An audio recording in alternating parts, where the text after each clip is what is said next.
पुणेकरांनो, आपल्या MH12ला अजिबात धक्का लागणार नाहीये.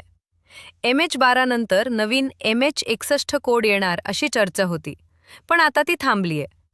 पुण्याची अस्मिता असलेला MH12 कोड कायम ठेवण्यासाठी खासदार मुरलीधर मोहोळ यांनी केंद्रीय मंत्री नितीन गडकरींची भेट घेतली आणि या बैठकीत एक मोठा आणि ऐतिहासिक निर्णय झालाय. सध्या पुणे RTOमध्ये ZZ ही शेवटची सिरीज सुरू आहे. ती संपल्यानंतर देशात पहिल्यांदाच एक नवा फॉर्म्युला वापरला जाईल. आता नंबर प्लेटवर 1A सिरीज दिसणार आहे.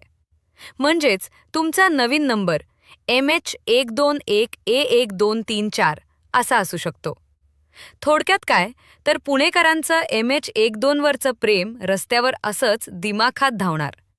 ही माहिती तुमच्या सर्व पुणेकर मित्रांना शेअर करा आणि अशाच अपडेट्ससाठी आत्ताच आमच्या चॅनलला सबस्क्राईब करा.